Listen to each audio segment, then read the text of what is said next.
Drawing from Imagination, Lesson 2, Drawing for Expression and Communication. Before starting this lesson, please have the following materials ready: sketchpad and tracing paper, mechanical pencil or number 2 writing pencil, and ebony pencil, pencil sharpener, and eraser.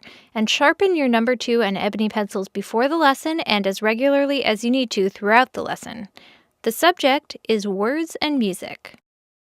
Keep track of your assignments. Do each exercise in order in your sketchbook or sketchpad. Change pages for each exercise and use as many pages as you need, but on each page, write your name and also the number of the exercise, for example, I-2A.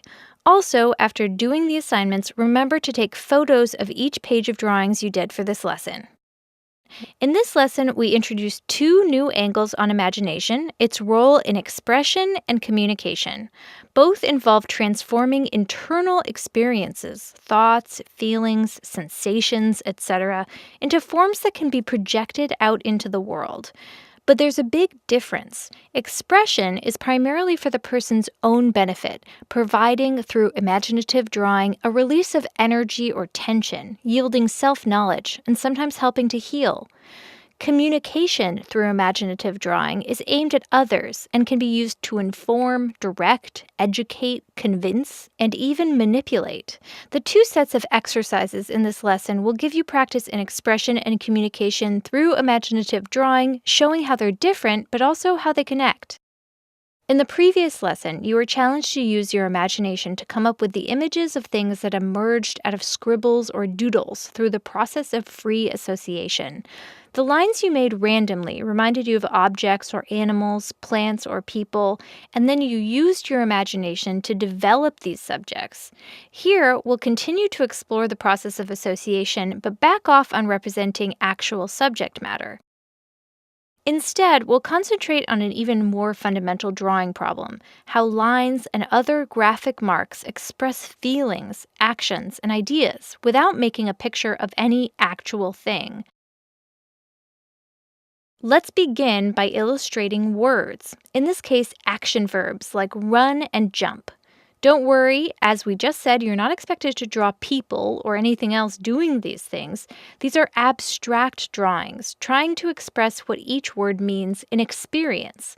Even if you've never done anything like this, give it your best shot. You may find it easier than you think, and it will teach you something essential about drawing.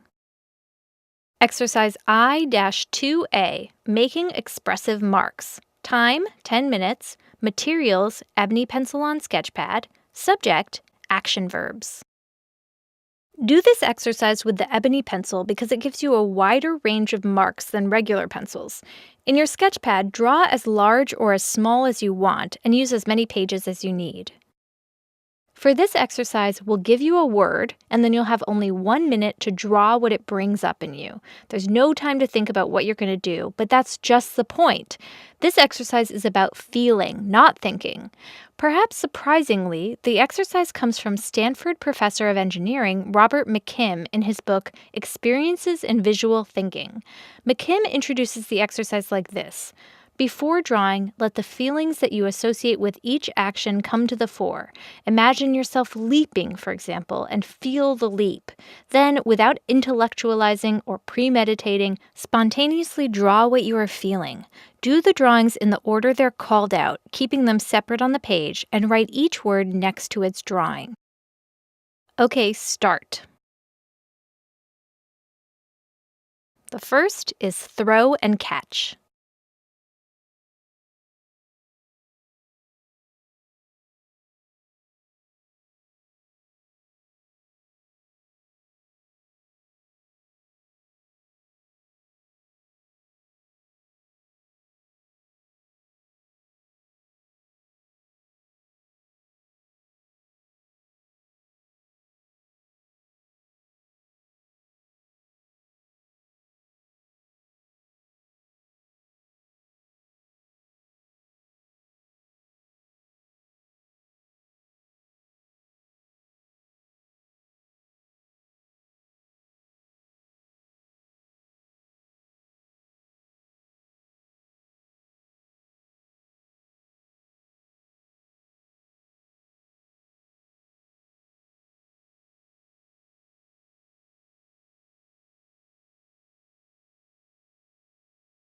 Slide.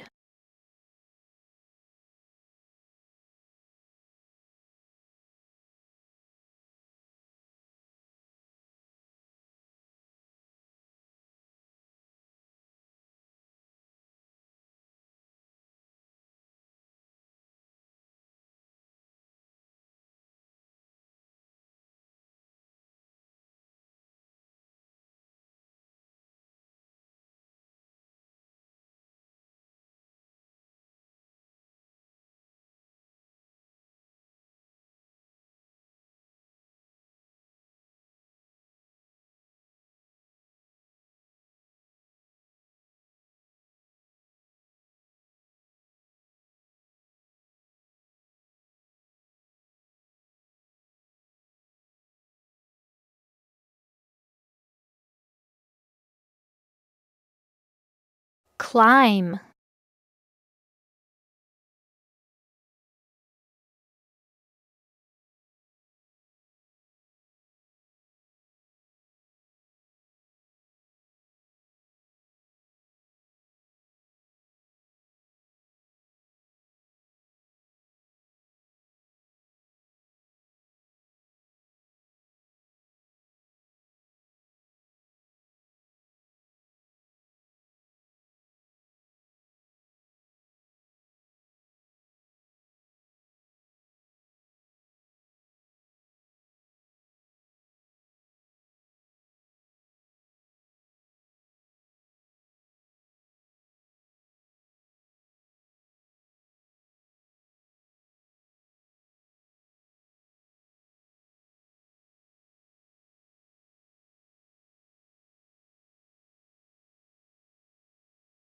Jump rope.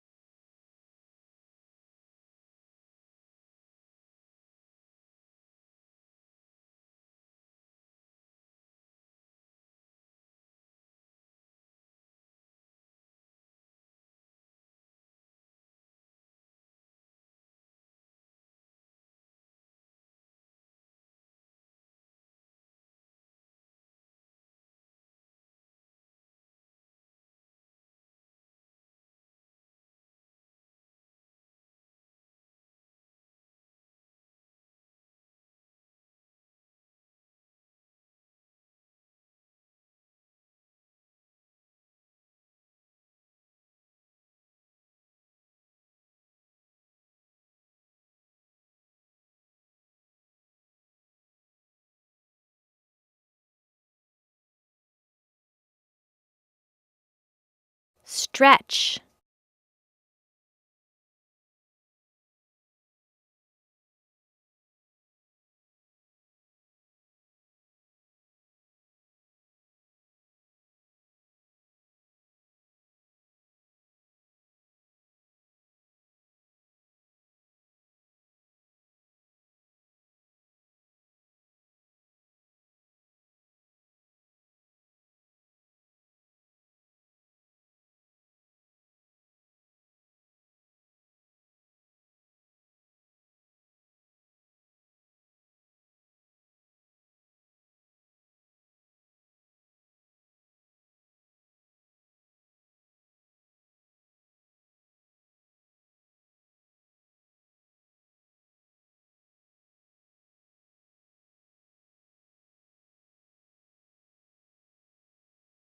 Dance.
Skip.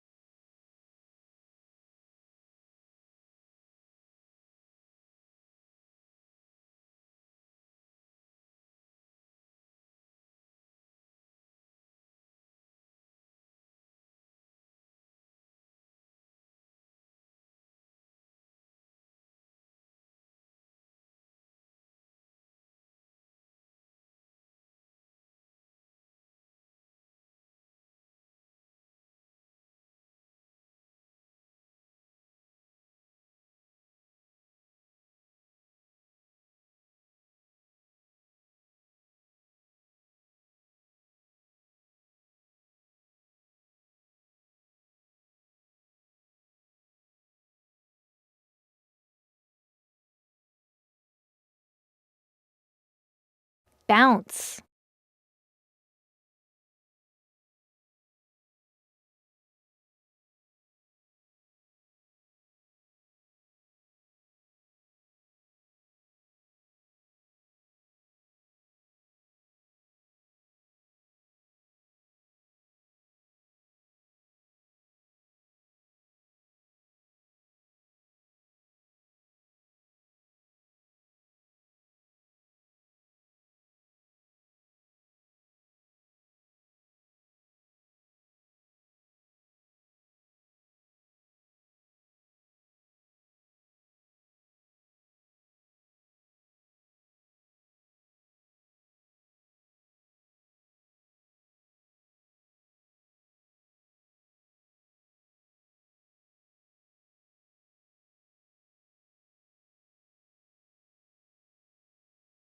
Skate.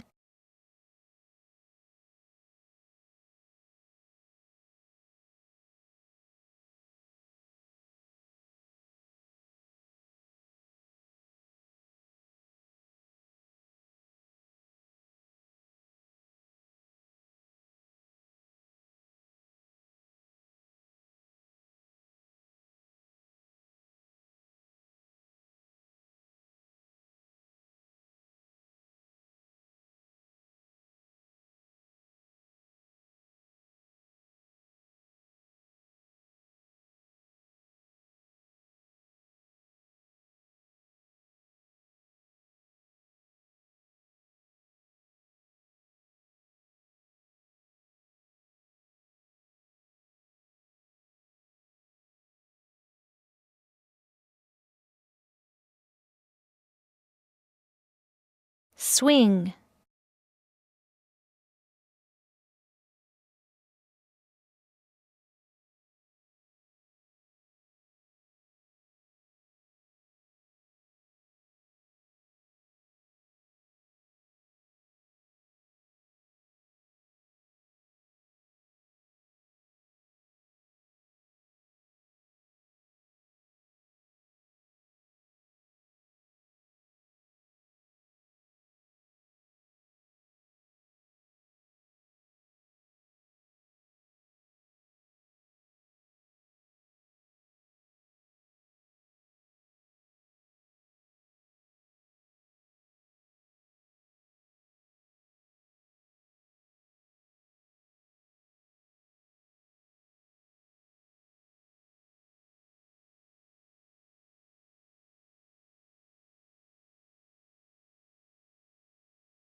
And stop.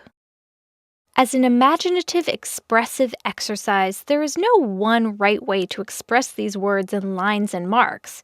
Even so, it's usually easy to distinguish which drawings express which words. If you're right, even sometimes, that's because our minds naturally associate certain kinds of marks with certain movements, feelings, or ideas. That's also how drawings communicate to us. Whether they're realistic, abstracted, or non representational, drawn images can often convey messages more directly than words, and they can do this to people from different cultures. This is why drawings without words can serve as international signage. These are a sampling of pictorial symbols developed and selected for signs used all over the world. We'll try that imaginative process in the next assignment. Exercise I-2B. Design a sign. Time, 15 minutes. Materials, mechanical or number 2 pencil, ebony pencil, eraser, tracing paper. Subject, sign for exercise room. For this exercise, imagine you've been commissioned to make signage for a children's exercise room. The exercises consist of the active verbs you just illustrated: skip, slide, etc. Each exercise is restricted to a specific space, and since the children can't read, they need visual signs to show them what is the appropriate activity for each space. Select one expressive word design you made to develop with clean, bold lines so children will notice the sign and know what it means without being told. This process is how professional designers create signage or other forms of visual information. Start with the drawing you did to illustrate the word. Then, as you did with your signature designs in Lesson 1, use tracing paper to develop and refine your visual idea. First, trace over the original lines using the mechanical or number 2 pencil and eraser to clean it up, but don't stop there. To get a really good image or product, designers go through numerous versions or iterations, varying each one to try to get the idea across better. You'll do this too. After developing several possible ideas, select the one you think is best and do a final version. On a fresh sheet of tracing paper, trace over the original lightly, then use the ebony pencil to make the lines clearer and bolder while also varying the line quality. If time allows, make a sign for another word, but don't rush the process. It's not quantity that counts, but creativity and clarity of design. Okay, start.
and stop.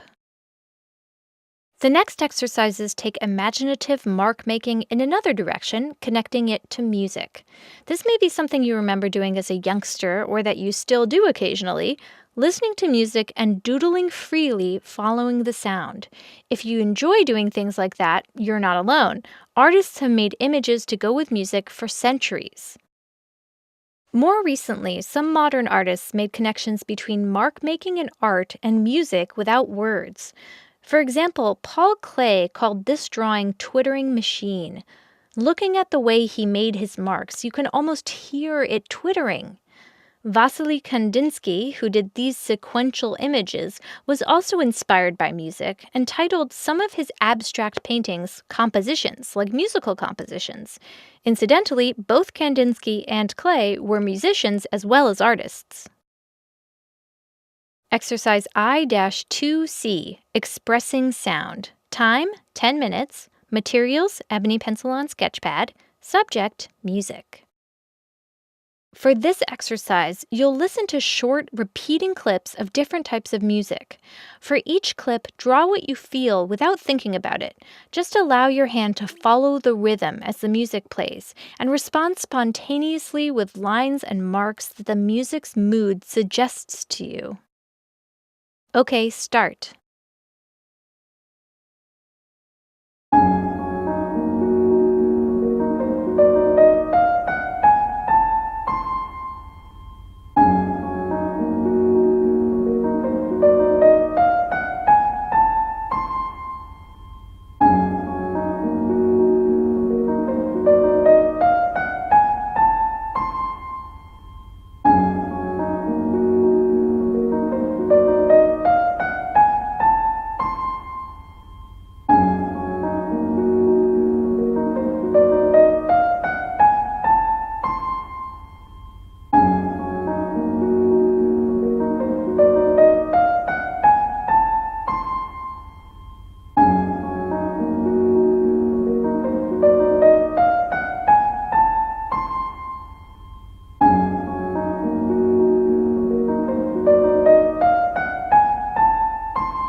And stop. Like the drawing to words exercise, this one is all about self-expression. You hear the music and respond without worrying about what anyone else will think or feel when they see what you've done. Self-expression is, by definition, subjective. It comes from you and is mostly, but not exclusively, for you. The final exercise, like the second word exercise, takes the process into the realm of communication, in which case your drawings must get the idea across to someone else, making the task a bit more objective. Exercise I-2D, Invented Notation. Time, 15 minutes. Materials, ebony pencil on sketchpad. Subject, music again. If you can read music, you know how musical notation pictures sounds. Lower sounds are lower on the staff, longer sounds have larger marks than shorter sounds, sounds meant to flow together are connected, and gradual changes in volume are indicated with marks that suggest such changes. Some contemporary composers, like John Cage, even invented their own drawing system to notate their unique styles of music. For this final assignment, we take the expressive exercise into the realm of communication. For this short piece of music, imagine visual symbols that might convey the music to someone else, like a musician who will need your notations to perform the piece. This might sound complicated, but it doesn't need to be. Here, young children did the same kind of exercise. In fact, the best way to get the idea across is to keep it simple and clear. Just try to distinguish one sound from another and put them in the order you hear. In between the young children's notations and the invented notation by John Cage are infinite levels of sophistication. Here are some done by fifth graders. In any case, there is no one right way to inventively notate a given piece of music. But some marks and arrangements of marks will work better than others to get the sound across visually. Start by going through the piece several times to develop a language of marks that seems to capture the sounds you hear. Then arrange them in a sequence from left to right so the piece can be read sequentially. As before, don't overthink this, rather, let the music guide you. Okay, start.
and stop.